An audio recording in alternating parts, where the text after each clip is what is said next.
ஆமேன். எனக்கு ஆபிரகாமனுடைய வாழ்க்கை தான் எனக்கு ரொம்ப பிடிச்ச வாழ்க்கை. பாருங்க, இந்த வேகம் அப்படின்றத நான் அடிக்கடி உங்களுக்கு சொல்லியிருக்கிறேன். 2 பேர், ஆபிரகாமனுடைய மந்தை மேய்ப்பருக்கும் லோத்துனுடைய மந்தை மேய்ப்பருக்கும் வாக்குவாதம் உண்டாகிறது. இவங்க 2 பேருமே ஒட்டுக்கா வளர்ந்தவங்க தான் 2 பேருமே. அப்படின்னா ஆபிரகாம் ரொம்ப இந்த ஆசீர்வாதத்தின் மேல ரொம்ப நாட்டம் கொண்டவன் ஆபிரகாம் கிடையாது. ஆண்டவர் ஆபிரகாம் அதெல்லாம் ரொம்ப துச்சமா நினைச்சாரு. அப்படின்னு சொன்னா, சோதோமனுடைய ராஜா கேட்கிறாருல்ல, நீங்க ஜனங்களை எனக்கு தாங்க, பொருட்களை எல்லாம் வச்சுக்குங்கன்னு சொல்லும் போது ஆபிரகாம் என்ன சொல்றாரு? ஏப்பா, நீ ஆபிரகாமை ஐஸ்வர்யவன் ஆக்குனேன் என்று சொல்லாதபடிக்கு எனக்கு எதுவுமே வேண்டான்னு சொன்னார். ஆபிரகாம் இதுல ரொம்ப ஞானவான். அதே போல தன்னுடைய மனைவியாய சாராய அடக்கம் பண்ணுகிறதற்கு ஒரு கல்லறை தோட்டத்தை விலை பேச போகும்போது அவங்க ஃப்ரீயா கொடுக்கலான்னு சொல்லும் போது வேணவே வேணான்ட்டாரு.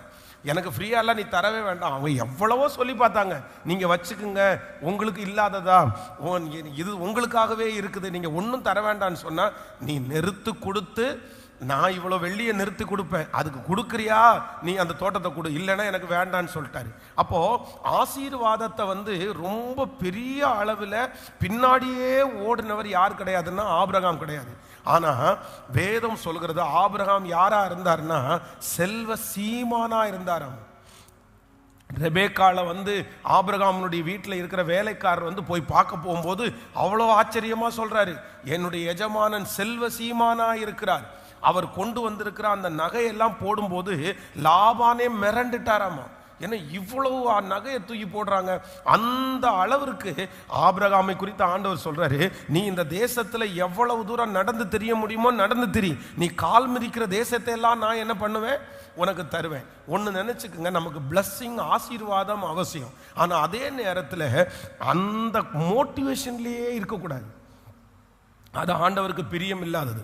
அப்படி இருக்கிறவங்க முன்னேறத நான் பார்த்ததே இல்லை. பணம் பணம் பணம், சொத்து சொத்து சொத்து, இல்லைன்னா ஆசீர்வாதம் ஆசீர்வாதம் அப்படின்னு போயிட்டு ரொம்ப விழுறவங்க அதை காப்பாற்றிக்கவே முடியாது. அதனால எப்பவுமே ஆண்டவருடைய பிள்ளைகள் ஒன்று நினைச்சுக்கணும், அது வேணும், நமக்கு தேவையானது தான், அவசியமானது தான். அதை எந்த இடத்துல வைக்க முடியுமோ அந்த இடத்துல தான் வைக்கணும். அந்த அளவுக்கு தான் நம்ம ஓடணும். இது ஆபிரகாமிடத்துல. அப்போ நீங்க அதுக்கு பின்னாடி நீங்க போகாம இருங்க. அது தன்னை பாட்டுக்கு நீங்க செஞ்சுட்டு இருந்தாலே போதும். அது எப்ப வரணுமோ அது சேரும். அது உங்களுக்கு மகிமையா இருக்கும்.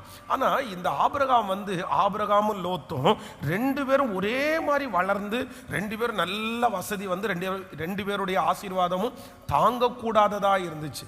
அதனால தான் இப்போ லோத் எங்க போறாருன்னா சோதோம் கொமோரா போயிட்டாரு, ஆபிரகாம் அங்கே இருந்துட்டாரு. இப்போ தூதர்கள் சந்திக்க வருகிற அந்த டைமிங் பார்த்தீங்கன்னா சொன்னா, நீங்க அது ஆதியாமத்தில் வாசிக்க முடியும். 18ஆம் அதிகாரம் 1வது வசனத்தை வாசிக்கும் போது,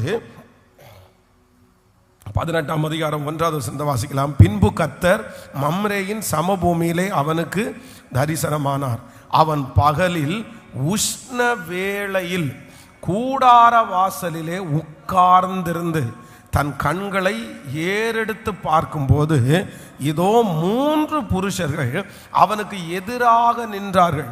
அவர்களை கண்ட உடனே அவன் கூடார வாசலில் இருந்து அவர்களுக்கு எதிர்கொண்டு ஓடி தரை மட்டும் குனிந்து, ஆண்டவனே, உம்முடைய கண்களில் எனக்கு கிருபை கிடைத்ததானால் நீர் உம்முடைய அடியேனை விட்டு கடந்து போக வேண்டாம். நல்லா கவனிச்சுக்குங்க, டைமிங் என்ன டைமிங். நீங்க 1வது வசனத்தை வாசிக்கும் போது, அவன் ஆமென். பின்பு கர்த்தர் மம்ரேயின் சபமூவிலே அவனுக்கு தரிசனமானார். அவன் பகலிலே உஷ்ண வேளையில் கூடார வாசலிலே உட்கார்ந்திருந்து, உஷ்ண வேளைன்னா வெயில் ரொம்ப வெயிலா இருக்கிற நேரம். அப்போ 3 தூதர்கள் சந்திக்க வர்றாங்க. அவங்க சந்திக்க வர்ற டைம் என்ன டைம் அப்படின்னு சொன்னா மத்தியான நேரம், ரொம்ப வெயிலான நேரம். அப்போ இவங்க பொதுவாகவே இவர்களுக்கு இந்த ஆடுகளை வளர்க்கிற இந்த வேலை தான் அதிகமாக இருந்துச்சுன்னு வச்சுங்களேன். இப்போ இவங்க என்ன பண்றாங்க அப்படின்னு சொன்னா, காலையில தண்ணி கொடுத்தாச்சு, காலையில் அதுக்கு புல்லு போட்டாச்சு, காலையில் ஆடு மாடுகள் எல்லாம் கவனிச்சாச்சு. இப்போ மதியான டைமும் அந்த ஆடுகளை எங்கே கட்டுற டைமுன்னா கொண்டு போய் தொழுவத்துக்குள்ள கட்டுற டைம். இப்போ தொழுவத்துக்குள்ள கட்டிட்டு அந்த வெயில் டைம்ல எங்க பண்றாருன்னா வீட்டுக்குள்ள ஒரு நிழல்ல உட்கார்ந்துருக்கிறாரு. ஒரு சோர்வா அப்படியே ஒரு டைம். அதான் சாப்பிட்டுட்டு இருந்தாருன்னு வச்சுங்களேன். மத்தியான டைமும் சாப்பிட்டுட்டு நம்ம வீட்டில் உட்கார்ந்தோம்னாலே சிலருக்கு என்ன வரும்னா ரொம்ப தூக்கம் வரும். அப்படின்னா உண்ட மயக்கம் தொண்டனுக்கும் உண்டுன்றது மாதிரி அப்படியே ரொம்ப லைட்டாக சொருகும். அந்த டைமில் எங்கேயும் எந்திரிச்சு போக முடியாது, வேகமாக போக முடியாது. அப்படி ஒரு உஷ்ணமான ஒரு டைமில் 3 தூதர்கள் வருகிறார்கள். இந்த 3 தூதர்கள் வரும்போது இந்த ஆபிரகாமனுடைய அந்த அணுகுமுறையை பாருங்க. 2வது வசனத்தில் வாசிக்கும் போது, உட்கார்ந்திருந்தான், தன் கண்களை ஏறெடுத்து பார்க்கும்போது இதோ 3 புருஷர்கள் அவனுக்கு எதிராய் நின்றார்கள். அவர்களை கண்ட உடனே அவன் கூடார வாசலில் இருந்து அவர்களுக்கு எதிர்கொண்டு ஓடி. நான் நம்புறேன், இந்த வசனத்தை பேசும்போதே நான் உங்களுக்காக ஜெபிக்கிறேன். கர்த்தர் இந்த வருஷம் ஓடக்கூடிய ஒரு பலனை கர்த்தர் தருவாராக. எதிர்கொண்டு ஓடக்கூடிய ஒரு பலனை தருவாராக. ஆசீர்வாதத்திற்கு நீங்கள் எதிர்கொண்டு நீங்கள் ஓடுவீர்கள். வெற்றிக்கு நீங்கள் எதிர்கொண்டு ஓடுவீர்கள். கர்த்தருடைய மகிமைக்கு நீங்கள் எதிர்கொண்டு ஓடுவீர்கள். கர்த்தர் இந்த வருடம் உங்களை படுக்க அல்ல, கர்த்தர் உங்களை ஓட வைப்பாராக. கடந்த ஆண்டு நீங்கள் ஒருவேளை படுத்து கிடக்கிற அனுபவத்தை போல இருந்திருக்கலாம், சுருண்டு கிடக்கிற அனுபவத்தை போல இருக்கலாம், உட்கார்ந்து இருக்கிற அனுபவம் உங்களுக்கு இருக்கலாம். ஆனா இந்த ஆண்டு கர்த்தர் உங்களை காலாட்களோட அல்ல, குதிரைகளை உடோடு கூட ஓடுகிற அபிஷேகத்தை ஆமேன். கரங்களை தட்டி கொண்டே, தகப்பனே இப்போ ஒவ்வொருவர் மேலும் கர்த்தருடைய பலத்த கிரியை இயேசுவின் நாமத்தினால உண்டாவதாக. இயேசுவே, ஓடக்கூடிய ஒரு கிருபையை கர்த்தர் தருவீராக. அல்லேலூயா, ஆமென். எவ்வளவு தீவிரம் பாருங்க. என்ன அப்படின்னா, எதிர்கொண்டி அவங்கள பார்த்த உடனே இவனுக்கு மனசுக்குள்ள ஸ்லோவா போகணும்னு தோணலை, மெதுவா. இப்போ என்ன, ஸ்லோவா வந்த உடனே தூதர்கள் என்ன திட்டவா போறாங்க? மத்தியான நேரத்தில் அவன் அமைதியாக போன உடனே, ஏன்பா இவ்வளோ ஸ்லோவாக வர, கொஞ்சம் வேகமாக ஓடி வாப்பா அப்படின்னு நான் சொல்ல போகிறாங்க? அப்படியெல்லாம் கிடையாது. ஏன்னா அது அவனுடைய இஷ்டம்தான். ஆனால் தூதர்களை பார்த்த உடனே இவருக்கு என்ன ஆகுது அப்படின்னா, ஒரு சந்தோஷமாகுது. தூக்கம் போயிருச்சு, டயர்டு போயிருச்சு, உட்கார்ந்து இருக்கிற அந்த சோம்பேறித்தனம் போயிருச்சு. வேகமாக என்ன நினைக்கிறாருன்னா, ஓடணுன்ற ஒரு எண்ணம் வருது. அதனால ஆண்டவருடைய பிள்ளைகளே, இந்த வருஷத்தை பார்த்த உடனே உங்களுக்கு என்ன வரணும் அப்படின்னு சொன்னா, வேகமாக ஓடணுன்ற ஒரு அபிஷேகம் உங்களுக்குள்ள வரணும். இந்த புதிய வருஷத்தை பார்த்தீங்கல்ல, போன வருஷம் மாதிரி நம்ம அப்படியே சொங்கியாக உட்காந்துடக்கூடாது. ஆமேன். இல்லை அமைதியாக உட்காந்துருக்கக்கூடாது. இந்த வருஷத்தை பார்த்த உடனே உங்களுக்கு என்ன தோணணும்னா, இந்த வருஷம் நான் வேகமாக, என்ன உங்களை பார்த்தா அப்படி தெரியலையே, சத்தமாக சொல்லுங்கள். உங்களை எப்படி பார்த்து நான் பேசிகிட்டு இருக்கேன்னு தெரியுமா? பெரிய யுத்த வீரர்களாட்டான்னு நினச்சாக உங்களை பேசிகிட்டு இருக்கிறேன் நான். ஆமாம், நீங்கள் இப்போ இந்த பிரசங்கம் பண்ணி முடிச்சுட்டு போன உடனே அடுத்த வருஷம் ஆண்டவருடைய வருகை தாமதிச்சா இதே போல் ஃபஸ்ட்டு ஃபாஸ்டிங் ப்ரேயருக்கு வரும்போது ஆளே டிரான்ஸ்ஃபார்ம் மாதிரி வருவீங்கன்னு நான் பேசிகிட்டு இருக்கிறேன். ஆமென், ஹல்லேலூயா.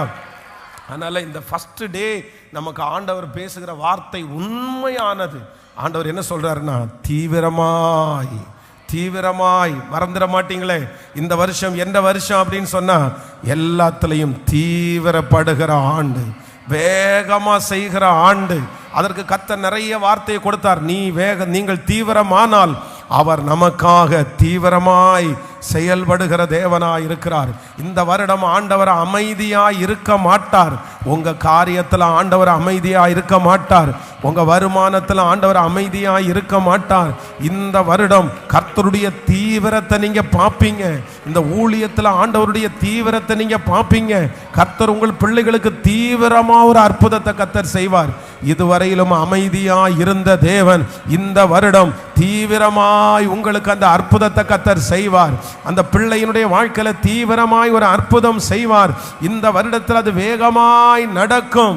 இந்த காரியத்தில் இந்த வருஷத்தில் கர்த்தரை வேகப்படுத்துவாராக. அந்த வருமானத்தை கர்த்தர் வேகப்படுத்த போகிறார். எல்லாத்திலையும் ஒரு வேகத்தை, ஒரு தீவிரத்தை கர்த்தர் கட்டளை இடுவேன் என்று வாக்கு கொடுக்கிறார். சோம்பேறியா இருக்கிற அந்த பிள்ளையை கர்த்தர் இந்த ஆண்டு தீவிரப்படுத்துவாராக. அந்த குடும்பத்தை ஆண்டவர் தீவிரப்படுத்துமாறாக. எந்தெந்த இடத்திலெல்லாம் ஆமென் மங்கி போய் எரிந்து கொண்டிருக்கிறதோ அங்கெல்லாம் இன்றைக்கு இந்த முதல் உபவாச ஜெபத்தில் கர்த்தரால் அனுப்பப்படுகிற ஒரு தீவிரம், ஆண்டவரால் அனுப்பப்படுகிற ஒரு தீவிரம் இப்போ ஜெபித்து கொண்டிருக்கும் போது இயேசுவே அந்த தீவிரம் ஆரம்பமாகட்டும். ஹல்லேலூயா. தீவிரமாய் கிரியை செய்கிற கர்த்தர். ஹல்லேலூயா. ஸோ அதற்கு ஆண்டவர் ஃபர்ஸ்ட் நமக்கு கொடுத்த மனுஷன் யார் அப்படின்னு சொன்னா ஆபிரகாம். அப்போ உஷ்ணமான வேளையில் 3 தூதர்கள் அவனை சந்திக்க வரும்போது வேதம் சொல்லுகிறது, அவர்களுக்கு எதிராக அவர்களை கண்ட உடனே என்ன பண்ணாராமா, எதிராக ஓடி ஓடி ஓடி தரை மட்டும் குனிந்து. அடுத்த வசனம் 3வது வசனத்தை வாசிக்கும் போது, ஆண்டவரே உம்முடைய கண்களில் எனக்கு கிருபை கிடைத்ததானால் நீர் உம்முடைய அடியானை விட்டு கடந்து போக வேண்டாம், கொஞ்சம் தண்ணீர் கொண்டு வரட்டும், உங்கள் கால்களை கழுவி மரத்தடியில் சாய்ந்து கொண்டிருங்கள், நீங்கள் உங்கள் இருதயங்களை திடப்படுத்தி கொஞ்சம் அப்பம் கொண்டு வருகிறேன், அப்புறம் நீங்கள் உங்கள் வழிகளிலே போகலாம், இதற்காகவே அடியான் வீடு மட்டும் வந்தீர்கள் என்றான். அதற்கு அவர்கள் நீ சொன்னபடி செய் என்றார்கள். பாருங்க, அந்த ஷார்ட் டைம், கரெக்டாக மத்தியான வேலை. நம்மளா இருந்தால் என்ன பண்ணியிருப்போம் தெரியுமா, எப்படா கிளம்புவாங்க, வந்தாச்சா பார்த்தாச்சா போயிட்டாங்கன்னா பரவாயில்லையே. பொதுவாகவே அப்படிதான். நம்ம சொல்லாமல் கொல்லாமல் யாராவது ஒருத்தர் வந்துட்டாங்கன்னா, ப்ரிப்ரேஷனே இல்லாமல் வந்துட்டாங்கன்னா நம்ம உடனே என்ன நினைப்போம், எதுக்கு சொல்லாமல் வந்தீங்க அப்படின்னு வெளியில் சொல்லனா கூட மனசுக்குள்ளே நம்ம நினைப்போம். அப்படி மனசுக்குள்ளே நினைச்சதோடு இல்லாமல் எப்படியாவது கிளப்பி விடுறதுக்கு தான் நம்ம முயற்சி எடுப்போம். அதுக்காக தான் கேட்போம், ஜூசி தண்ணி ஏதாவது குடிக்கிறீங்களா, காப்பி தண்ணி ஏதாவது குடிக்கிறீங்களா அப்படின்னு கேட்டு காப்பியோடு அனுப்பி விடலாமான்னு நினைப்போம். ஆனால் இந்த மனுஷனுக்குள்ளே இருக்கிற அந்த தீவிரத்தை பாருங்க, உள்ளே இருக்கிற உற்சாகத்தை பாருங்க. தனக்கு ஒரு ஆசீர்வாதம் வருதுன்னு நினச்ச உடனே தன்னுடைய உடம்பு டயர்டாக தான் இருக்குது, நேரம் சரியில்லாத நேரம் தான், ப்ரிப்ரேஷன் எதுவுமே இல்லை தான். ஆனாலும் அவன் என்ன சொல்கிறான்னா, பரவாயில்ல, நீங்கள் இவ்வளோ தூரம் வந்ததுக்கு ஒரு காரணம் உண்டு, நோக்கம் உண்டு. நீங்கள் என்ன பண்ணுங்கன்னா, பக்கத்தில் ஒரு மரத்தடி இருக்குது, அதில் நீங்கள் என்ன பண்ணுங்க, சாய்ந்து கொள்ளுங்க, கொஞ்சம் சற்று இளைப்பாருங்க. நான் உங்களை என்ன பண்ண போகிறேன்னா, கொஞ்சம் அப்பம் தண்ணீர் சாப்பிட்டு அப்படியே மெதுவாக நீங்கள் போகலாம் அப்படின்னு சொல்லி அந்த உள்ளுக்குள்ளே இருக்கிற அந்த வேகம், அந்த தீவிரம் வேலை செய்வதற்கு, கடினமாய் உழைப்பதற்கு தடுத்து நிறுத்தவே இல்லை. அப்போ ஆண்டவருடைய பிள்ளைகளே, இந்த வருடம் ஆண்டவர் உங்களை ஆசீர்வதிக்கணும்னா கர்த்தர் தீவிரப்பட சொல்கிறாரு. எப்படி தீவிரப்படணும் அப்படின்னு சொன்னால், எதையும் செய்கிறதற்கு நம்ம சலிக்கவே கூடாது. கேட்கல சத்தமா? ஆமேன். பாத்திரம் கழுவாமல் இருக்கிறதுக்கு என்ன வழின்னு நினைக்கக்கூடாது. ஆமேன். அப்போ நம்ம அதை எப்படி செய்யணும் அப்படின்னு சொன்னால், உற்சாகத்தோடு நான் வேலை செய்வேன். எப்படி செய்வேன்? இன்ட்ரெஸ்டாக நான் வேலை செய்யணும். இந்த வருஷம் நீங்கள் இன்ட்ரெஸ்டாக வேலை செய்யணும். நீங்கள் ரொம்ப அப்படி மகிழ்ச்சியோடு நீங்கள் அந்த வேலையை செய்யணும். சோம்பேறித்தனமாக செய்யாதபடி ஆண்டவர் அப்படிப்பட்ட ஒரு கிருபையை ஆண்டவர் உங்களுக்கு தருவாராக. பாத்திரம் விளக்கும் போது இதுக்கு முன்னாடி கரிச்சு போட்டுட்டு பொடுகு மாதிரி, கடுகு மாதிரி அப்படியே இப்போ நீங்கள் இதுக்கு முன்னாடி கழுவி இருக்கலாம். ஆனால் இனி பாத்திரம் கழுவும் போது எப்படி கழுவணும்னா, குதூகலம் கொண்டாட்டமே எங்கள் இயேசுவின் சன்னிதானத்தில் அப்படின்னு பாட்டு பாடிட்டே பாத்திரம் விளக்கணும். என்ன, சிரிக்க மட்டும் செய்யக்கூடாது, இதுதான் நடக்கணும். ஏன் அப்படின்னா, இது நான் வசனத்தின்படி உங்களுக்கு செஞ்சுட்டு இருக்கிறேன். என்னன்னா, மத்தியான உஷ்ணமான வேளையில் இந்த மனுஷன் கூடாரத்தில் ரெஸ்ட் எடுத்து கொண்டிருக்கிற நேரத்தில் அவ்வளோதான், காலையிலே போய் எல்லா ஆடுகளுக்கும் அவன் அவனுக்கு எல்லாம் கிளியர் பண்ணி எல்லாத்துக்கும் சாப்பாடு கொடுத்து, கொஞ்சம் மத்தியான நேரத்தில் கூடாரத்தில் கொஞ்சம் சாஞ்சிடலான்னு நினைக்கும் போது 3 தூதர்கள் வருகிறார்கள். அந்த 3 தூதர்கள் வரும்போது, அது 3 தூதர்கள் அப்படின்றது blessing. 3 தூதர்கள் அப்படின்றது 2026 ஆமா 2026. அதுதான் என்னது? கேட்கல? உங்களுக்கு விளக்கம் புரியுதா? கேட்கல சத்தமா? 2026 உங்களுக்கு முன்னாடி வருது. எப்படி வருது? எப்படி வருது? 3 தூதர்களை போல வருது. அந்த தூதர்கள் உங்களுக்கு ஒரு பெரிய நற்செய்தியை கொண்டு வருகிறார்கள். அந்த நற்செய்தி என்ன நற்செய்தி? எப்பா, உன்னை காப்பாற்ற போறேன், உன் கூடாரத்தில் ஒரு பிள்ளை வரப்போகுது, உனக்கு ஒரு சந்ததி உண்டாக போகுது, நீ இத்தனை நாட்களும் காத்திருந்த காரியம் நிறைவேற போகுது அப்படின்ற ஒரு நற்செய்தி உங்களுக்கு வருது. 2026 ஒரு பெரிய நற்செய்தியை கர்த்தர் உங்களுக்கு முன்பாக கொண்டு வந்து வருகிறார். கர்த்தர் அதை கொண்டு வர ஆரம்பிச்சிட்டார். இன்னைக்கு அது ஆரம்பமாகிறது. இந்த வருடம் அந்த காரியம் நடக்கும். வெகு நாட்களாக எதிர்பார்த்து கொண்டிருக்கிற காரியம் இந்த வருடத்தில் அது நடக்கும். இந்த வருடத்தில் கர்த்தர் அதை செய்து முடிப்பார். ஹல்லேலூயா. அப்போ அதற்கு ஃபர்ஸ்ட் முதல்ல என்ன அப்படின்னா, எதிர்கொண்டு ஓடி வேகமாய், ஆமேன், அந்த ஆசீர்வாதத்தை தொடர்றதற்கு, ஆண்டவரே என்னுடைய சோர்வு என் பலவீனம் எல்லாத்தையும் களைஞ்சு போட்டுட்டு நான் தீவிரமாய் நான் ஓட போறேன். நம்பர் 2, இரண்டாவதாக இவர் என்ன பண்றார் அப்படின்னு சொன்னா, அவ்வளவு சோர்வின் மத்தியிலையும் எதுக்கு அவர் தயங்கல் அப்படின்னு சொன்னா, வேலை செய்யறதற்கு, பணிவிடை செய்வதற்கு. அப்போ எந்த ஒரு தேவனுடைய பிள்ளை பாடுபடுகிறதற்கு, கஷ்டப்படுகிறதற்கு யார் கவலைப்படாம இருக்கிறாங்களோ, யார் சலிக்காம இருக்கிறாங்களோ, அவர்கள் இந்த வருஷத்திலே ஒரு பெரிய மகிமையை பார்ப்பார்கள். ஆமேன். சட்டை கலையாமல் இருக்கணும்னு நினச்சா நடக்காது. வேர்க்காமல் இருக்கணும்னு நினச்சா நடக்காது. உடம்புல அழுக்குப்படாமல் இருக்கணும்னு நினச்சா நடக்காது. அப்போது உடம்புல அழுக்குப்படாமல் இருக்கணும் அப்படின்னு சொன்னால் அதுக்கு எங்கள் அப்பா உலகத்தினுடைய அப்பா பெரிய ஆளாக இருக்கணும். அப்படி இருந்தாலுமே, எங்கள் அப்பா பெரிய ஆளாக இருந்தாலுமே சட்டை வேணா கலையாதே தவிர மூளை கசங்கி தான் ஆகணும். எவ்வளோ பெரிய கோடீஸ்வரனுடைய பிள்ளைகளாக இருந்தாலும் அவன் சம்பாரித்து கொடுத்துருக்கிற அந்த பணத்தை காப்பாற்றணுன்னா கூட கஷ்டப்படாமல் என்ன பண்ண முடியாது, வேலை செய்யாமல் காப்பாற்ற முடியாது, சும்மா இருந்து காப்பாற்ற முடியாது. சிலருக்கு என்ன தோணும் அப்படின்னு சொன்னால், எங்கள் அப்பா மட்டும் இந்த ஓனராக இருந்திருந்தா, எங்கள் அப்பா மட்டும் இந்த ஓனராக இருந்திருந்தா நான் கஷ்டப்பட்டிருக்கவே மாட்டேன் இல்லை அப்படின்னு சொல்லி. இல்லை, உங்கள் அப்பா இப்படி இருக்கிறதுனால பரவாயில்ல. அந்த அப்பாவுக்கு பிள்ளையா பிறந்திருந்தா எவ்வளோ பெரிய கஷ்டம் தெரியுமா? அவர் சம்பாரித்து வச்சிருக்கிறத காப்பாற்றணுன்றது எவ்வளோ பெரிய கஷ்டம் தெரியுமா? அதை அடுத்த லெவலுக்கு கொண்டு போகிறதுக்கு எவ்வளோ பெரிய கஷ்டம் தெரியுமா? அதெல்லாம் இல்லை, எல்லாருக்கும் உண்டு. அதனால ஆண்டவருடைய பிள்ளைகளை இந்த வருஷம் எதற்கு நீங்கள் ரொம்ப தீவிரமாக இருக்கணும் அப்படின்னு சொன்னால், நீங்கள் கஷ்டப்படுறதுக்கு, பாடுபடுகிறதற்கு, உழைக்கிறதற்கு நீங்கள் தயங்கவே கூடாது. என்ன ஆமேன்? சத்தமாக சொல்லுங்க. உங்களுக்கு கர்த்தர், உங்களுக்கு மான் கால்களை கர்த்தர் உங்களுக்கு தருவாராக. ஆமேன். காண்டாமிருகத்திற்கு ஒத்த பலன ஆண்டவர் உங்களுக்கு தருவாராக. ஆமேன். ஆண்டவர் நிறைய நல்ல நல்ல பலசாலியான மிருகத்தை எல்லாம் நம்மளோட ஆண்டவர் கம்பேர் பண்ணி கர்த்தர் சொல்றாரு. பலன் அப்படின்னு சொல்லும்போது காண்டாமிருகத்தின் பலன், ஆண்டவர் கால் அப்படின்னு சொல்லும்போது மான் கால்கள், ஆண்டவர் செழிப்புன்னு சொல்லும்போது பனையே போல செழித்து. அப்போ எல்லாத்தையும் நம்மளை ஆண்டவர் ஒப்பிடும்போது எப்படி ஒப்பிடுறாருன்னா, உலகத்தில் இருக்கிற த பெஸ்ட்டோட தான் கர்த்தர் உங்களை ஒப்பிடுறாரு. அதனால நான் இந்த பலிபீடத்திலிருந்து ஆசீர்வதிக்கிறேன். இந்த வருடம் நீங்கள் எவ்வளவு ஓடினாலும் இளைப்படையாத ஒரு சுகம், எவ்வளவு வேலை செய்தாலும் இளைப்படையாத ஒரு சரீரம், அந்த சரீரத்தில் ஆண்டவருடைய அக்கினி இறங்கட்டும், அந்த சரீரத்தில் ஆண்டவருடைய பலன் இறங்கட்டும், அந்த சரீரத்தை ஆண்டவர் பலப்படுத்தட்டும். ஹல்லேலூயா. ஆமேன். உழைக்கக்கூடிய ஒரு பெரிய பலத்தை, பணிவிடை செய்யக்கூடிய ஒரு பெரிய பலத்தை, உடைய கணவனாருக்கு பணிவிடை செய்ய, மனைவிக்கு பணிவிடை செய்ய, பிள்ளைகளுக்கு பணிவிடை செய்ய, உழைக்க, நீங்கள் வேலை செய்கிற இடத்துல திருப்தியா வேலை செய்கிறதற்கு ஆண்டவர் சரீரத்தில் பெரிய கிருபையை கர்த்தர் தருவாராக. ஹல்லேலூயா. இந்த உலகத்திலேயே பெரிய பிளஸிங் என்ன அப்படின்னா, வேலை செய்கிறது பெரிய ஆசீர்வாதம். சொல்லுங்க, ஆசீர்வாதமா சாபமா? ஆசீர்வாதமா சாபமா? ரொம்ப ஆசீர்வாதம். ஏன் அப்படின்னு சொன்னா, ஆண்டவர் 6 நாட்கள் அவர் வேலை செய்தார். அவர் வேலை செய்தார்.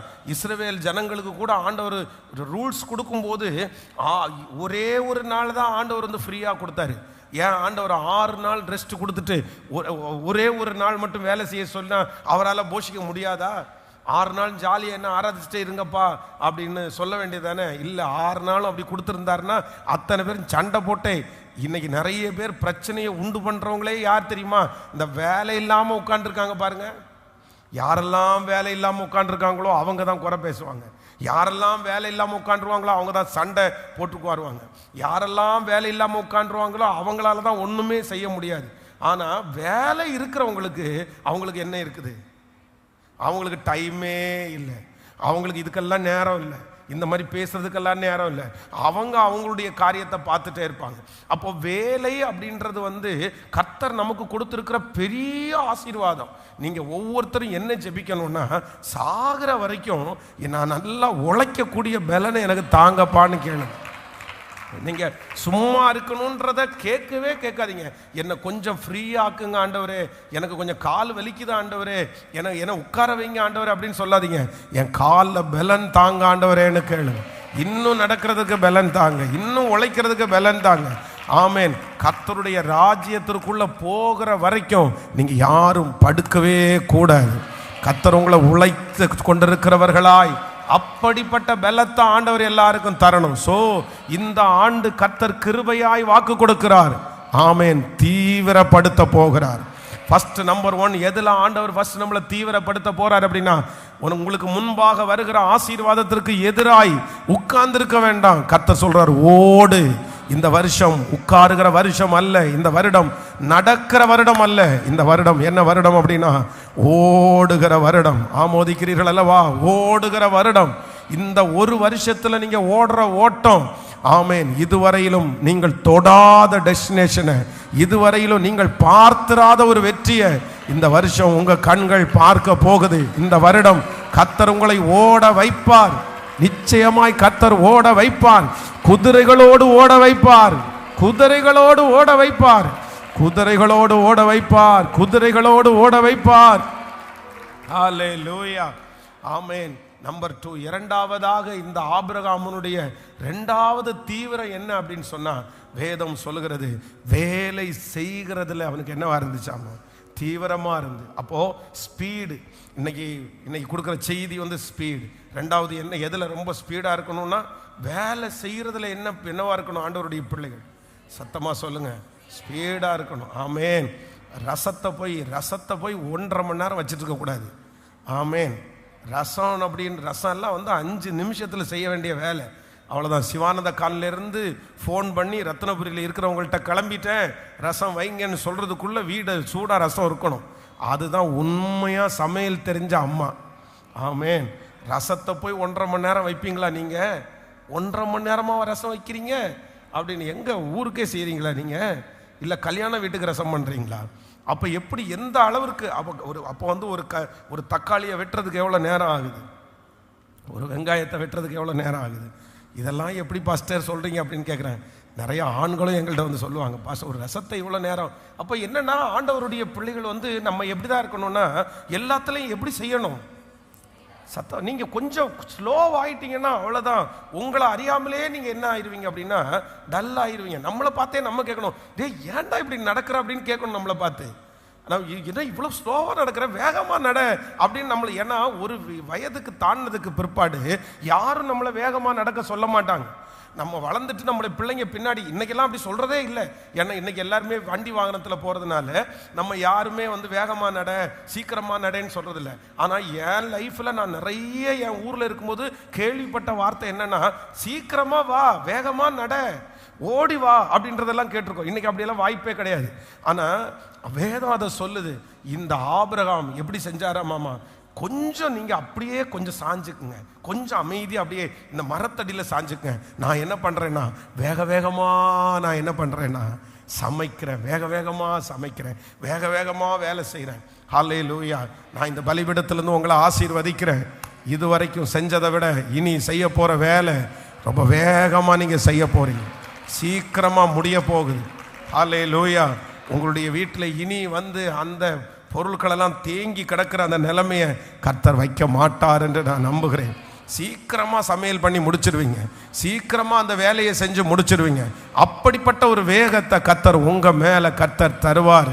நிறைய பேர் பிரமிப்பாங்க, இவ்வளோ சீக்கிரமாக பண்ணுறீங்களே, இவ்வளோ வேகமாக பண்ணுறீங்கன்ற அளவிற்கு கர்த்தர் உங்களுடைய சரீரத்தை கர்த்தர் உற்சாகப்படுத்துவாராக, உங்களை கர்த்தர் பலப்படுத்துவாராக. அந்த இடத்துல டிஸ்டர்பன்ஸ் இல்லாத ஒரு கிருபை உங்கள் தலை மேலே கையை வச்சு, இது ஒரு தீர்க்க தரிசனமான வார்த்தை.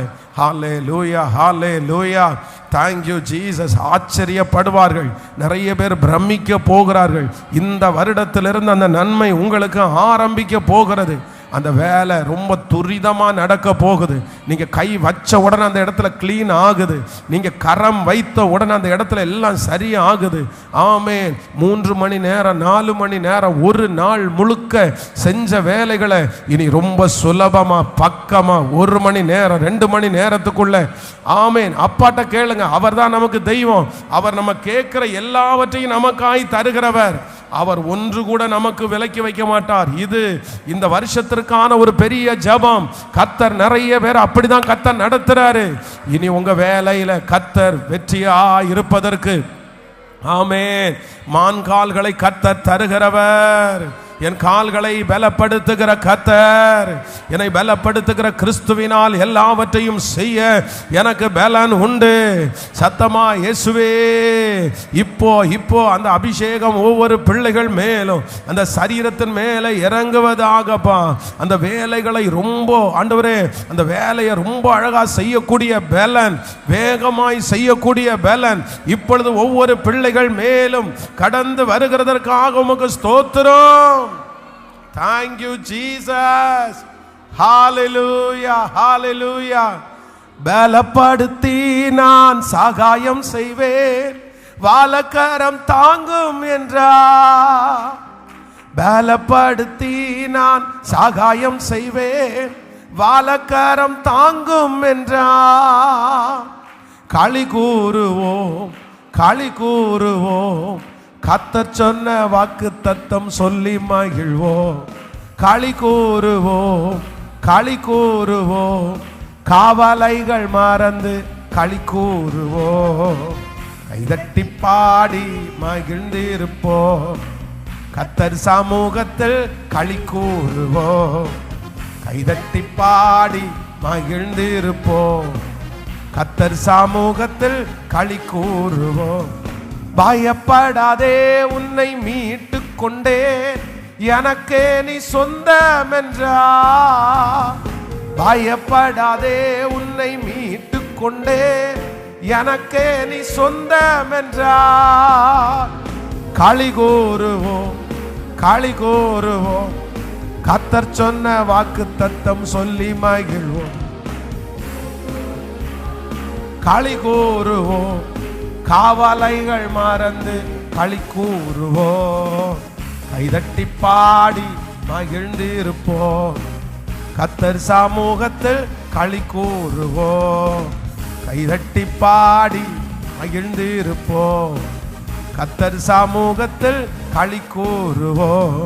நன்மையும் கிருபையும் நம்மை தொடரும் ஜீவனுள்ள நாட்கள் எல்லாம். நன்மையும் கிருபையும் நம்மை தொடரும் ஜீவனுள்ள நாட்கள் எல்லாம். களி கூறுவோம், களி கூறுவோம், கர்த்தர் சொன்ன வாக்கு தத்தம் சொல்லி மகிழ்வோம். களி கூறுவோம், களி கூறுவோம், காவலைகள் மறந்து களி கூறுவோம். கைதட்டி பாடி மகிழ்ந்து இருப்போம், கர்த்தர் சமூகத்தில் களி கூறுவோம். கைதட்டி பாடி மகிழ்ந்து இருப்போம், கர்த்தர் சமூகத்தில் களி கூறுவோம். ஹல்லேலூயா. நாம் செய்கிற வேலையை நமக்கு கனப்படுத்தி தருகிற கர்த்தர். நோவாவுக்கு ஆண்டவர் ஜலப்பிரளயத்தை கொண்டு வரதுக்கு முன்னாடி ஆண்டவர் நினைச்சிருந்தா பேழைய வானத்திலிருந்து இறக்கி இருக்க முடியுமா? கடல்ல இருந்து மேலே கொண்டு வந்திருக்க முடியுமா? ஆண்டவர் நினைச்சிருந்தார்னா பேழைய நோவா செய்ய வேண்டியதே இல்லை. யாரு செஞ்சிருப்பா? ஆண்டவரே ரொம்ப அழகா கொண்டு வந்து இதுதான்ப்பா பேழை, இதுக்குள்ள ஏறுங்கப்பா, டிராவல் பண்ணுங்கப்பான்னு சொல்லியிருக்கலாம். ஆனா ஆண்டவர் என்ன பண்ணலைன்னா கர்த்தர் செய்யணும்னு நினைக்கல. கர்த்தர் யாரை கொண்டு தான் செஞ்சாரு? நோவாவுக்கு ஆண்டவர் கட்டளையிட்டாரு, கொப்பேர் மரத்தை போய் செய், அதுக்கு கீழ் பூசு, எந்த இடத்துல எந்த தட்டு வரணும், யாருடைய கோஆபரேஷனும் இல்லாம ஒரே ஃபேமிலி. ஏன் அப்படின்னா இந்த வேலை அப்படின்றது பழுன்னு நம்ம நினைக்க கூடாது. நம்முடைய வாழ்க்கையில பெரிய ரிலாக்ஸே என்னதான் கேட்கல இல்ல. நீங்க சொல்றது பார்த்தா என்னமோ நான் உபதேசம் தப்பா பண்ற மாதிரி இருக்குது. இல்ல வேலை வந்து பழு அப்படின்னு சொல்லிட்டு நீங்க நினைக்கிறீங்க தெரியுமா? எப்போ உங்களுக்கு இந்த வேலை மகிமை உள்ளதுன்னு தெரியுமா? இந்த வேலை செய்ய முடியாம ஒரு டைம் உட்காருவீங்க தெரியுமா? வேலைக்கு போக முடியாம, வெளியே போக முடியாம, அந்த டைம் தான் நமக்கு என்ன தோணும் அப்படின்னு சொன்னா, ஏதாவது ஒன்று பண்ணலான்னு தோணும். அதான் வயசானவங்க நிறைய பேர் வீட்டில் சும்மா இருக்க மாட்டாங்க. எதுக்கு இந்த மாதிரி சும்மா துருன்னு அங்கே எங்கேயும் போறீங்க? போய் ஒரு இடத்துல ஒரு உட்காருங்களேன். எதுக்கு போய் இப்போ அங்கே போய் விழுந்துட்டீங்கன்னா என்ன பண்ண முடியும்? நீங்கள் விழுந்துடாதீங்க அப்படின்னு சொல்லி நம்ம நிறைய பேர் என்ன சொல்லுவோம்னா, நிறைய அது மாதிரி சொல்லுவோம். ஆனால் அவங்களால என்ன பண்ண முடியாது? சொல்லுங்களேன். சும்மாவே இருக்க முடியாது. ஏன் அப்படின்னா அது பயங்கரமான ஸ்ட்ரெஸ்ஸு. நிறைய பேர் இன்னைக்கு பாவத்தில் விழுறது எதில் விழுறாங்க? இல்லைன்னா வேலை இல்லைன்னா பாவத்தில் விழுந்துருவாங்க. சும்மா இருக்கிறது மாதிரி ஒரு டேஞ்சர் இந்த உலகத்தில் வேற ஒன்றுமே கிடையாது. சும்மா இருக்கிறது வெரி வெரி வெரி டேஞ்சர். ஒரு ஒரு தேவனுடைய பிள்ளை சும்மா இருந்துட்டீங்கன்னு வச்சுக்கோங்களேன், அவ்வளோதான், சத்துரு உங்களை கையாட ஆரம்பிச்சிருவான். சும்மா இருக்கிறதுனால தான் வேதம் சொல்லுது தாவீதுக்கு உப்பரிகை மேலே போகணும்னு தோணுச்சு. சும்மா இருந்ததுனால தான் பாவத்தில் விழுந்தான். சிம்சோனுக்கு வந்து வேலை இல்லாமல் ஒரு வீட்டில் போய் சும்மா இருந்ததுனால தான் அவன் பாவத்தில் விழுந்தான். பாவத்தில் விழுந்த, வேதத்திலிருந்து விழுந்த 90% பேரை பார்ப்பீங்கன்னா, ஒன்று அவங்க வந்து சும்மா இருந்தது, இல்லை அப்படின்னா அவ்வளவு பொறுப்பு இருந்தும் சும்மா இருந்தது. நான் அடிக்கடி சொல்லுவேன், சும்மா இருக்கிறவனுடைய மைண்ட் வந்து பிசாசனுடைய தொழிற்சாலை. அது 100% உண்மை. நீங்க சும்மா மட்டும் இருங்க, உங்க மைண்டை வந்து அவன் தொழிற்சாலையை மாதிரி பயன்படுத்துவான்.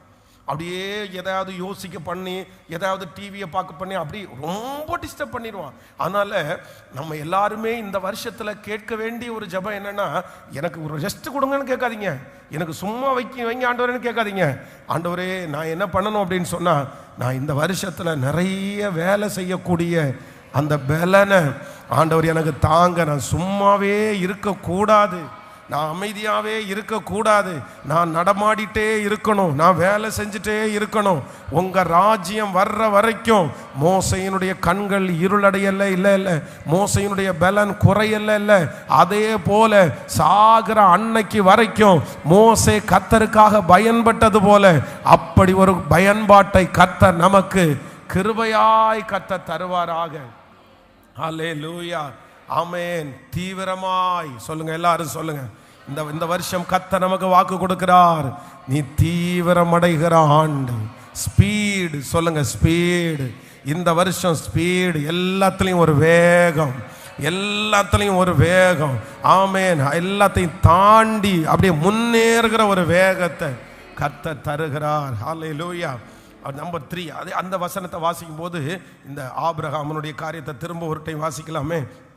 முதலாவதாக வேதம் சொல்லுகிறது, அவன் என்ன பண்ணான்? அவன் ஃபஸ்ட்டு ஆமேன் மம்ரேயினுடைய சமூக உஷ்ணமான வேளையிலே தீவிரமாய் ஓடி. நம்பர் 2, இரண்டாவதாக அவன் அவர்களுக்கு சொல்கிறான், நீங்கள் கொஞ்சம் நான் உங்களுக்கு சாப்பாடு கொண்டு வர்றேன், நீங்கள் என்ன பண்ணுங்க, அப்படியே புசிங்க அப்படின்னு வேலை செய்கிறதுல தீவிரம்.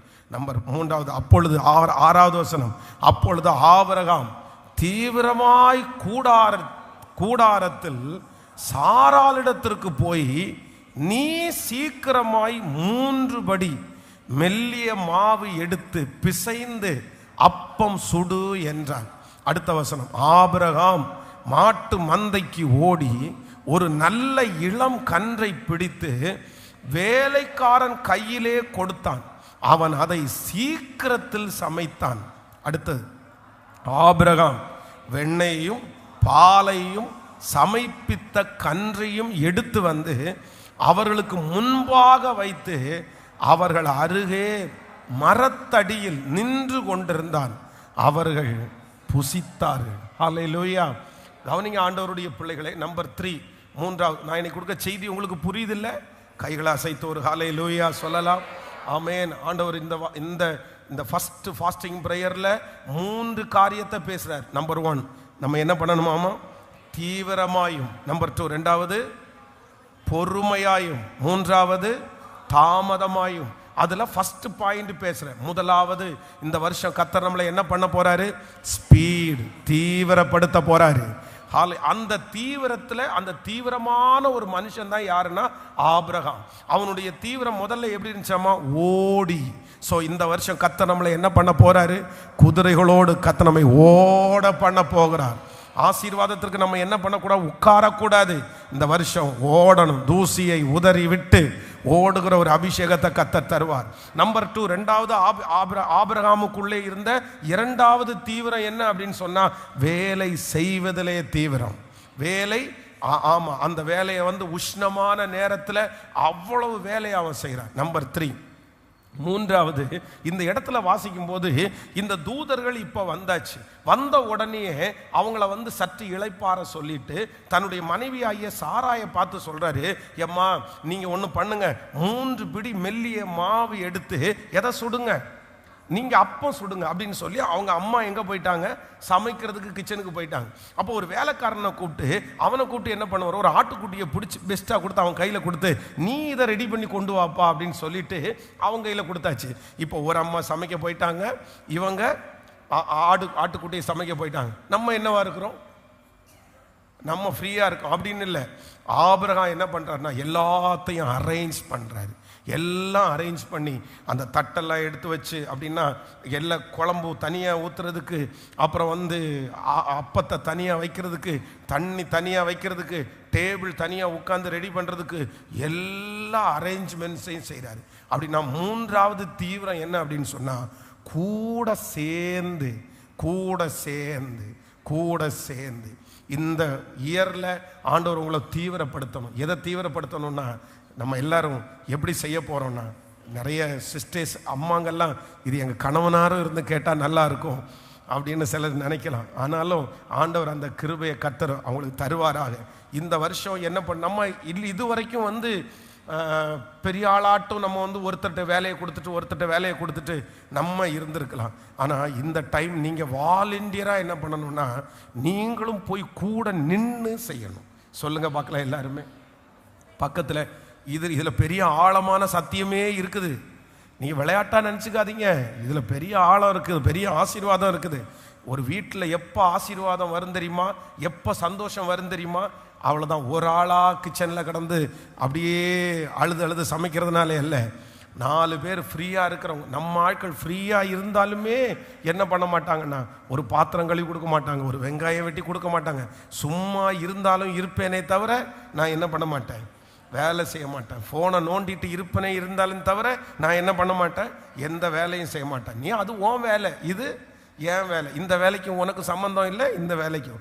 இனி இந்த இயரில் அப்படி இல்லை. இந்த இயர் எப்படின்னா நீங்களும் என்ன பண்ணணும்னா, அந்த இடத்துல நீங்கள் செய்ய வேண்டியது இல்லை.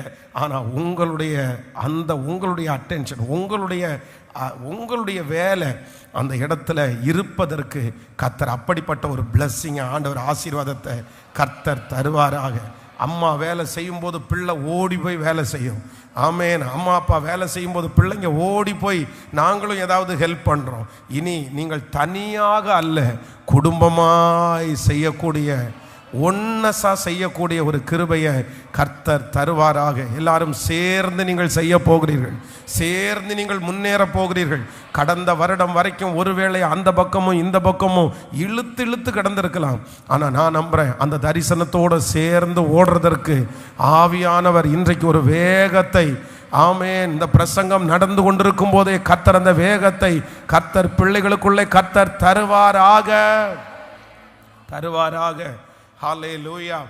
ஒன்று, தரிசனத்தோட ஓடுறதும் ஒரு அழைப்பு.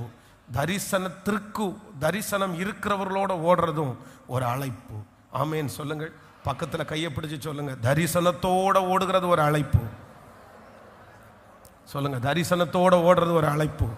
இன்னொரு அழைப்பு, தரிசனம் இருக்கிறவர்களோட ஓடுறதும் ஒரு அழைப்பு. ஆமேன். உங்களுக்கு புரியுதானா? அப்போ எதுனாலும் ஆண்டவர் ஏற்றுக்கொள்ளுகிறவர், ஆண்டவர் விருப்பப்படுகிறவர். இது இப்போ கணவன் மனைவி 2 பேர் இருக்கிறாங்க. கணவனுக்கு ஒரு வேலை தெரியும், மனைவிக்கு ஒரு வேலை தெரியும். இவங்க 2 பேரும் பிச்சுட்டு ஓடிடக்கூடாது. நீ அங்கே பாரு, நான் இங்கே பாருன்னு 2 பேரும் அண்டர்ஸ்டாண்ட் பண்ணி 2 பேரும் நல்லா உட்காந்து அப்படி பண்ணலாம். ஆனால் இப்போது என்கிட்ட ஒரு தாட் இருக்குது, ஆனால் என் கணவனாருடைய தாட் அப்படி இல்லவே இல்லை. அதுக்காக நான் என்ன பண்ண முடியாதுன்னா பிரிஞ்சிட முடியாது. நான் என்ன பண்ணணும்னா இந்த தரிசனத்தோட என்ன பண்ணணும்னா சேர்ந்து ஓடணும்.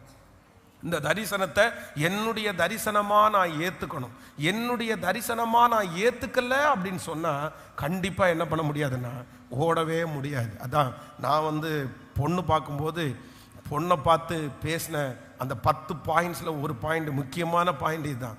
பாஸ்டர் அம்மா பார்த்து அப்படி தான் சொன்னேன். என்ன சொன்னேன் அப்படின்னு சொன்னால், அவங்க அப்பா இவாஞ்சலிஸ்ட், அவங்க அப்பா சுவிசேஷகர். அப்படின்னா ஒவ்வொரு கிராமம், ஒவ்வொரு சிட்டி, ஒரு ஊர், ஒரு வாரத்தில் ஒரு 3 ஊர் 4 ஊரில் மாறி மாறி போவாங்க. ஆனால் இந்த இவாஞ்சலிஸ்ட் மினிஸ்ட்ரி இருக்கிறது எல்லா ஊழியமும் கஷ்டமான ஊழியம் தான். ஆனால் இவாஞ்சலிஸ்ட் ஊழியம் அப்படின்னு சொல்கிறது என்னென்னா வெரைட்டியான இடத்துக்கு போகிறோம். இப்போ சர்ச்சு பாஸ்டர் அப்படின்ற ஊழியம் வித்தியாசமான ஊழியம். இங்கே இந்த வாரம் நான் ஒரு செய்தியை கொடுத்தேன் அப்படின்னு சொன்னால், அடுத்த வாரம் அடுத்த செய்தியை நான் கொடுத்தேன். அதே செய்தியை கொடுத்தேன்னா நீங்கள் என்ன பண்ணுவீங்கன்னா, பாஸ்டர் ஏற்கனவே இதை என்ன பண்ணிட்டீங்க, நீங்கள் பேசியாச்சு அப்படின்ற மாதிரி சொல்லுவோம். ஆவியானவர் ஒரு டைம் பேசினா கூட நம்ம அதை கன்சிடர் பண்ண மாட்டோம் ஆவியானவரால்.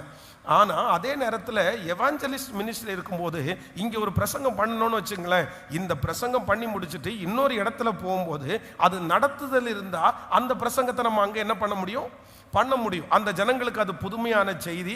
அந்த இடத்துல ஆண்டவர் அசைவாடுகிறார். அது ஒரு வித்தியாசமானது.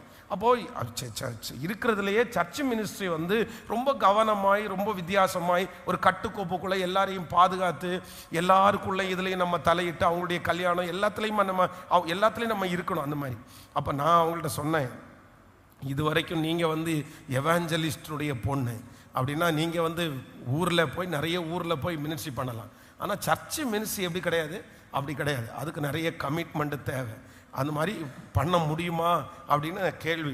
அப்படி அது கேட்டபோது பாஸ்டர்மா என்ன பண்ணிட்டாங்கன்னா, அவங்களுக்கு தரிசனம் இருந்துச்சோ என்ன யோசிச்சாங்கன்னு தெரில.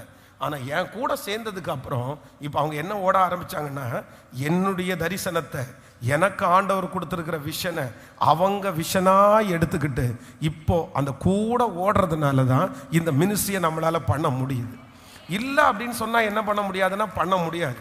அப்போது ஆண்டவருடைய பிள்ளைகளை, இது வெறும் மினிஸ்ட்ரியில் மட்டும் இல்லை, உங்களுடைய பர்சனல் லைஃப்பில் கூட இருக்கலாம். உங்களுக்கு நிறைய மிஸ் அண்டர்ஸ்டாண்டிங் இருக்கலாம். ஆனால் என்ன அப்படின்னு சொன்னால், அந்த கணவனாருக்கு அந்த வேலை பிடிக்கும், அந்த கணவனாருக்கு அந்த தொழில் தெரியும், அந்த கணவனாருக்கு இந்த தொழிலை நம்ம முன்னேறலாம், அவருக்கு அது ஒரு டேஸ்ட் இருக்கும். ஆனால் உங்களை யாராவது ஒருத்தர் இல்லை அது நல்லா இருக்காது, அதை செய்யாதீங்க, அது போய் என்னத்தை கண்டாரு, நஷ்டம் அடைஞ்சிருக்கலாம் அப்படின்ற கான்செப்ட் கூட உங்களுக்கு இருக்கலாம். அது கஷ்டம்னு நினைக்கலாம். ஆனால் என்ன அப்படின்னு சொன்னால், சில தரிசனத்தோட சேர்ந்து நீங்க ஓடலை அப்படின்னா உங்க குடும்பத்தில் ஒரு பெரிய ஆசீர்வாதத்தை பார்க்க முடியாது. இந்த தரிசனத்தை ஏத்துக்கிட்டு இந்த தரிசனத்தை டெவலப் பண்ற அபிஷேகத்தை ஆண்டவரிடத்துல நீங்க பெற்றுக்கொள்ளணும். ஆனா அந்த தரிசனத்திற்கு எதிர்த்து நிற்கிறது மாதிரி நீங்க செயல்படக்கூடாது. நான் சொல்கிறது உங்களுக்கு புரியுது இல்லை அப்படின்னா, இனி கல்யாணமாக போகிற பிள்ளைங்க கூட தங்கச்சிங்க பார்ப்பாங்க, நிறைய பேர் இருக்கலாம். உங்களுக்கும் நான் என்ன சொல்ல போகிறேன்னா, உங்கள் கணவனாருக்கு ஒரு ஐடியா இருக்கலாம், உங்களுக்கு ஒரு ஐடியா இருக்கலாம், நீங்கள் படித்த படிப்பும் நீங்கள் உங்களுடைய அணுகுமுறை வித்தியாசமாக இருக்கலாம், உங்கள் அம்மா அப்பா கற்றுக் கொடுத்தது வேறையாக இருக்கலாம். ஆனால் அந்த மனுஷனுக்குள்ளே இருக்கிற தரிசனம் வேற மாதிரி இருக்கலாம். இப்போது சொன்னால் புரிய வைக்க முடியாது. அந்த தரிசனத்துக்கு நீங்கள் எதிராக நின்றுட்டீங்கன்னா உங்கள் குடும்பமே ரெண்டாக உடஞ்சிரும். அதற்கு மாறாக அந்த தரிசனத்தை ஏற்றுக்கொண்டு அந்த தரிசனத்தை டெவலப் பண்றதற்கு உங்களுக்கு கர்த்தர் கொடுத்த ஞானத்தை அதுல நீங்க பண்ணிட்டீங்கன்னா, 2 பேரும் சேர்ந்து ஓடும் போது அது மகிமையா இருக்கும், பலமா இருக்கும். அதுல ஒரு பெரிய சாதனையை சாதிக்கிறதற்கு ஆண்டவர் கிருபை பாராட்டுவார். ஆனா இன்னைக்கு இருக்கிற நிறைய குடும்பங்களில் பார்த்தீங்க அப்படின்னு சொன்னா, இருக்கிற பெரிய பிரச்சனை என்ன அப்படின்னா, இந்த தரிசனத்தோட சேர்ந்து ஓடுறவங்க இல்லை. அவர் ஒரு வழி, இவர் ஒரு வழி, பிள்ளைங்க ஒரு வழி. அப்படி இருக்கக்கூடாது. நானும் என் வீட்டாருமோ என்றால் கர்த்தரையே சேவிப்போம். ஹல்லேலூயா. சில பெரிய பெரிய குழுமம் சொல்றாங்கல்ல, பெரிய பெரிய குரூப் அப்படின்னு சொல்றாங்கல்ல, இந்த குரூப் எல்லாம் பாருங்க, அந்த குரூப்பை பார்த்தீங்கன்னா ஒரே கான்செப்ட் தான், ஒரே நெய்ம் தான், ஒரே நபர் தான். அவருடைய விஷனை அவங்க ஃபேமிலியில் இருக்கிறவங்க எல்லாருமே எடுத்து சப்போர்ட் பண்ணி அந்த விஷனை தங்களுடைய விஷனா ஏற்றுக்கொண்டு ஒவ்வொருத்தரும் டெவலப் ஆகிறதுனால தான் அந்த குழுமம் அப்படியே ஸ்ட்ராங்காக இருக்குது. இது முதல்ல யாருக்குள்ள வரணும் அப்படின்னா, நமக்குள்ள தான் வரணும், நம்முடைய ஃபேமிலிக்குள்ள தான் வரணும். இது உங்களுக்கு ஒருவேளை புரியாததாக இருக்கலாம், நீங்கள் அந்த லெவலுக்கு இன்னும் ஸ்டார்ட் ஆகாதவங்களா இருக்கலாம். ஆனால் நான் தீர்க்க தரிசனமாக பேசுகிறேன், அதற்கு நேராகத்தான் ஆண்டவர் உங்களை கொண்டு போகிறார். உங்கள் குடும்பத்தை ஆண்டவர் கொண்டு போகிறார். கர்த்தர் இன்றைக்கு ஒரு பெரிய வேகத்தை கொடுக்க போறாரு. என்ன வேகம் அப்படின்னு சொன்னா, அப்படியே சேர்ந்து செய்யறது மாதிரி ஒரு வேகத்தை கர்த்தர், ஒரு பெரிய ஒற்றுமையை நம்முடைய குடும்பத்தில் கர்த்தர் கிருபையாய் கர்த்தர் தரப்போகிறார். ஹல்லேலூயா. இப்போ நம்பர் 1 ஃபர்ஸ்ட் தீவிரமாய் சொல்லுங்க, எல்லாரும் 5 டைம் சொல்லுங்க, தீவிரமாய். இந்த வருஷம் என்ன வருஷம் சொல்லுங்க சத்தமாய், தீவிரமாய். தீவிரமாய் ஆண்டவர் நம்மளை ஸ்பீடு பண்றாரு. ஸோ நம்பர் 1, முதலாவதாக என்ன ஸ்பீடு? எதில்? ஆபிரகாமை குறித்து ஆபிரகாம் என்ன பண்ணாரம்மா, தன்னுடைய ஆசீர்வாதத்திற்கு எதிராக அவர் என்ன பண்ணாரா, ஓடி ஓடி. சத்தமாக சொல்லுங்க, ஓடி. ஸோ இந்த வருஷத்தினுடைய ஃபர்ஸ்ட் தீவிரம் என்னன்னா, நம்ம நிற்கிறவர்கள் அல்ல. எப்படி? ஆமேன். 1ஆம் தேதி முடிச்சுட்டு எவ்வளோ மணி நேரம் ஆயிடுச்சு? எப்போ எவ்வளோ ஆயிடுச்சு? அவ்வளோதான், இன்னும் முடிய போகுது. ஒரு நாள், அடுத்த நாள் முடிய போகுது. என்ன பண்ணணும் அப்படின்னு கேட்டால், நமக்கு நிறைய பேருக்கு நியூ இயர் சர்வீஸினுடைய டயர்டு இன்னும் முடியவே இல்லை. ஆமாம், ஆனால் நிறைய பேர் நியூ இயர் சர்வீஸ் முடிஞ்சு நிறைய பேர் ஓடிட்டாங்க. நமக்கு இன்னும் டயர்டு முடியாமல் இருக்குது. நான் அதான் என்ன பார்த்து கேட்பேன், இன்னுமாடா டயர்டு முடியாமல் இருக்குது அப்படின்னு தான் கேட்கணும். ஏன்னா ஒருத்தரை சந்தித்து கேட்கும்போது அவர் சொன்னார், எப்போ எனக்கு டைம் பத்தலைன்னாலும், எப்போ அவருக்கு நேரம் பத்தலைன்னாலும், எங்கேருந்து அவர் நேரத்தை திருடுவாராமோ, அவர் தூக்கத்தை கம்மி பண்ணி நேரத்தை எடுத்துக்குவாராம். அப்படின்னா இன்னைக்கு 1 மணி நேரம் எக்ஸ்ட்ரா வேலை இருக்காருன்னா 1 மணி நேரம் தூக்கத்தை குறைச்சிக்குவாராம். எப்படி இருக்கு பாருங்க, எப்படி இருக்காங்க பாருங்க உலகத்தில் இருக்கிறவங்க. நம்ம ஆனால் என்ன நினைப்போம் தெரியுமா, 1 மணி நேரம் எக்ஸ்ட்ரா தூங்கினா நல்லா இருக்கும்னு நினைப்போம். ரொம்ப டயர்டாக இருக்குது. அப்போ அதனால தான் நம்ம அப்படி இருக்கோம், அவங்க அப்படி இருக்காங்க. அதனால ஆண்டவருடைய பிள்ளைகளே, நம்ம எதை இன்னி நீங்கள் விட்டு கொடுக்கணும்னாலும் நம்ம நிறைய பேர் விட்டு கொடுக்கறதுக்கு நிறைய இருக்குது. இன்னைக்கு டைம் பத்தலைன்னா சர்ச்சுக்கு போகிறத வேணா விட்டு கொடுக்கலாமா, வேணா ஜெபம் பண்ணுறதை வேணா நாளைக்கு வச்சுக்கலாமா. நம்ம இந்த மாதிரி நம்முடைய தேவையான நேரத்தை வேற எதுலேருந்தெல்லாமோ எடுப்போம், ஆனால் எதுலேருந்து மட்டும் எடுக்க மாட்டோம். சொல்லுங்களேன், தூக்கத்திலேருந்து அந்த பேங்க்ல இருந்து மட்டும் நிறைய பேர் எடுக்கவே மாட்டாங்க. அந்த பேங்க்ல இன்னும் கொஞ்சம் சேர்த்து வைக்கலாமான்னு தான் நினைப்பாங்களே தவிர, ஆனால் உண்மையாக வெற்றி அடைய வேண்டியவங்க எடுக்க வேண்டிய உங்களுடைய தூக்கத்தில் இருக்கிற டைமை நீங்கள் கொஞ்சத்தை எடுத்துட்டீங்கன்னா இன்னும் நீங்கள் வளர்றதற்கு அது ஒரு பெரிய வசதியாக. அதனால இந்த வருஷம் எந்த இடத்துலையும் கை வைக்க போகிறதில்ல. நான் கை வைக்க போகிற ஒரே இடம், எனக்கு நேரம்னு தேவைப்பட்டுச்சுன்னா நான் எந்த டைமை தான் குறைப்பேன். ஒரு 3 பேருடைய கையை பிடிச்சி சொல்லுங்க பார்க்கலாம், எனக்கு இந்த வருஷம் டைம்னு ஒன்று தேவைப்பட்டுச்சுன்னா, நேரம்னு எனக்கு ஒன்று தேவைப்பட்டுச்சுன்னா, நான் உடனே தூக்க நேரத்தில் தான் கை வைப்பேன். என் ஜெப நேரத்தில் கை வைக்க மாட்டேன், ஊழிய நேரத்தை கை வைக்க மாட்டேன், பைபிள் வாசிக்கிற நேரத்தை கை வைக்க மாட்டேன். ஸ்ட்ரைட்டாக தூக்கத்தை கம்மி பண்ணிடுவேன். அந்த காரியத்தை செய்து முடிக்கக்கூடிய பலனை கர்த்தர் தருவாராக. ஹல்லேலூயா. ஓடி. நம்பர் 2, இரண்டாவதாக வேலை செய்வதிலே ஒரு தீவிரம். நம்பர் 3, மூன்றாவதாக இணைந்து செய்வதிலே ஒரு தீவிரம். ஆமாம், இந்த 3 காரியத்திற்காக ஜெபித்து அடுத்த பாயிண்ட்டுக்கு நான் போகிறேன். புரியுதில்ல? இந்த ஃபர்ஸ்ட் ஃப்ரைடே ஆண்டவர் சொல்ல போறார், பெரிய மகிமை இந்த வருஷம் வைக்க போறார். பெரிய மகிமை கர்த்தர் வைக்க போறாரு. இந்த வருஷம் கர்த்தர் நம்ம நிக்காம புறப்பட பண்ண போறாரு. ஹல்லேலூயா. கைகளை அப்படியே உயர்த்தி, இயேசுவே நீர் என்னை தீவிரப்படுத்துவீராக, என் குடும்பத்தை தீவிரப்படுத்துவீராக, என்னுடைய பிள்ளையை தீவிரப்படுத்துவீராக. ஆமென். ஸ்தோத்திரம், ஸ்தோத்திரம், ஸ்தோத்திரம். தேவனுடைய ராஜ்யம் அது பேச்சிலே அல்ல, அது பலத்திலே இருக்கிறது. உன்னதத்திலிருந்து இப்பொழுது ஒரு ஆவியானுடைய மகிமை ஊற்றப்பட்டு சோர்ந்து போய் கிடக்கிற ஒவ்வொரு பிள்ளைகளையும் இப்பொழுது தீவிரம் அடைவதற்கு ஒரு மகிமை. ஏசப்பா, ஏசப்பா உம்முடைய வல்லமை கடந்து வரட்டும். ஏசப்பா கடந்து வரட்டும். ஏசப்பா யாரெல்லாம் சோர்ந்து போய் கிடக்கிறார்களோ, யாரெல்லாம் மனம் உடைஞ்சு போய் இருக்கிறார்களோ, எழும்ப முடியாம யாரெல்லாம் கஷ்டப்பட்டு இருக்கிறார்களோ, அத்தனை பேரையும் அத்தனை பேரையும் இந்த வருஷம் தீவிரப்படுத்துகிறது போல ஒரு அற்புதம் உண்டாவதாக ராஜா. அந்த கணவனாரை தீவிரம் அடைவதற்கு இப்பொழுது அவருக்குள்ள ஒரு எழுப்புதலை கர்த்தர் கொடுங்க ராஜா. ஆண்டவரே, அந்த மனைவிக்குள்ள ஒரு எழுப்புதலை கொடுங்கப்பா. இப்ப தீவிரப்படுத்துங்கப்பா. அந்த வாலிப தம்பியை பாருங்க, அந்த தங்கச்சியை பாருங்க இயேசுவே. எப்படியாவது ஒரு எழுப்புதலை கொடுத்து இந்த வருஷம் எங்க குடும்பத்தை ஸ்பீடு பண்ணுங்க, தீவிரப்படுத்துங்க, தீவிரப்படுத்துங்க. இயேசுவின் நாமத்தினால சத்துரு கட்டி வைத்திருக்கிற கட்டுகள் இப்பொழுது இயேசுவின் நாமத்தினால உடைவதாக. 5 வருடமாய் 10 வருடமாய் தீவிரித்து போகாமல் ஒரே இடத்துல கட்டப்பட்டிருக்கிற அந்த மனுஷனுடைய கட்டுகள் இப்பொழுது இயேசுவின் நாமத்தினால அவிழ்க்கப்படுவதாக. இயேசப்பா, இயேசப்பா, அந்த மொபைல் போனினாலே கட்டப்பட்டிருக்கிற அந்த பிள்ளைய இப்பொழுது அந்த கட்டுகளிலிருந்து விடுதலை ஆக்குங்க ஆண்டவரே, விடுதலை ஆக்குங்க ஆண்டவரே. நண்பர்களால கட்டப்பட்டிருக்கிற அந்த பிள்ளையினுடைய கட்டுகளை இயேசுவின் நாமத்தினால இப்பொழுது அவிழ்க்கிறோம். ஜெபிங்க, ஜெபிங்க. கட்டுகள் அவிழ்க்கட்டும். நம்முடைய குடும்பத்தில் இருக்கிற பிள்ளைகளுடைய கட்டுகள் அவிழ்க்கட்டும். நம்முடைய கட்டுகள் அவிழ்க்கப்படட்டும். ஹல்லேலூயா, ஹல்லேலூயா. ஏசப்பா, என் பிள்ளைக்கு தீவிரமாய் ஓடக்கூடிய ஒரு அபிஷேகத்தை தலை மேல வச்சிருங்க ஆண்டவரே. எனக்கு ஒரு வச்சிருங்க. இந்த ஃபாஸ்டிங் பிரேயர் முடிய முடிய முடிய எனக்குள்ள ஒரு வேகம் கடந்து வரணும், எனக்குள்ள ஒரு தீவிரம் கடந்து வரணும். இன்னைக்கு நீங்க கொடுக்கிற இந்த தீவிரம் மரணம் வரைக்கும் எனக்கு நீடிக்கத்தக்கதாக அப்படிப்பட்ட ஒரு ஸ்பிரிட்ஃபுல்லான ஒரு லைஃபை இப்போ கர்த்தர் இன்னைக்கு இந்த வருஷத்துல ஆரம்பிச்சிருங்க ஆண்டவரே. ஸ்தோத்திரம், ஸ்தோத்திரம், ஸ்தோத்திரம். சோம்பேறி என்ற அடையாளம் எனக்கு இருக்கக்கூடாது. எனக்கு சுறுசுறுப்புள்ளவன் என்கிற அடையாளம் இருக்கணும், வேகமானவன் என்கிற அடையாளம் எனக்கு இருக்கணும், ரொம்ப ஸ்பீடான பர்சன் அப்படின்ற ஆமேன் அந்த அடையாளம் இப்பொழுது இயேசுவின் நாமத்தினால ஜெபிக்க ஜெபிக்க அப்பா, அந்த அடையாளம் ஒவ்வொரு பிள்ளைகள் மேலும், ஒவ்வொரு பிள்ளைகள் மேலும் வந்து இறங்குறதற்காக ஸ்தோத்திரம், இறங்குறதற்காக ஸ்தோத்திரம். ஹல்லேலூயா.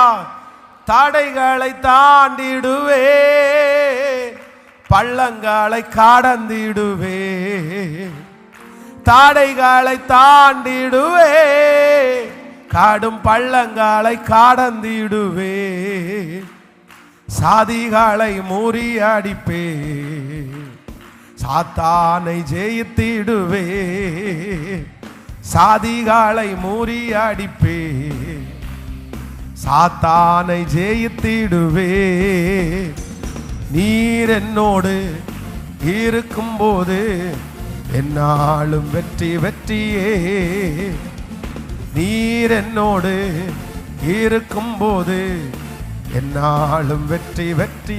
பாடுவோம், தோல்வி எனக்கில்லையே, நான் பீட் சவுண்ட். ஹல்லேலூயா.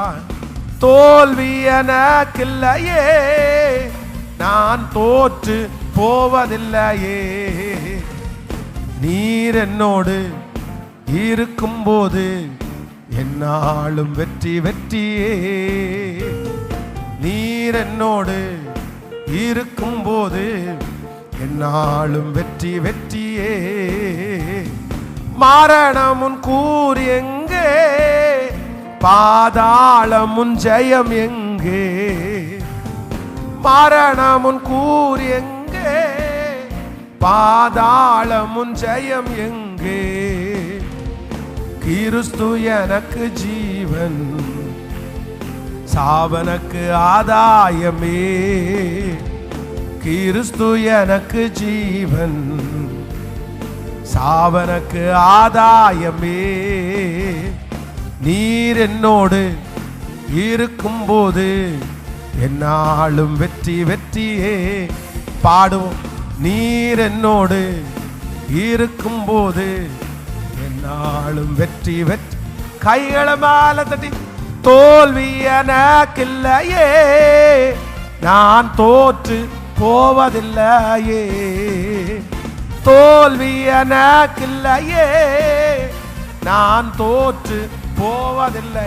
திரும்ப திரும்ப தோல்வி, தோல்வி எனக்கில்லையே.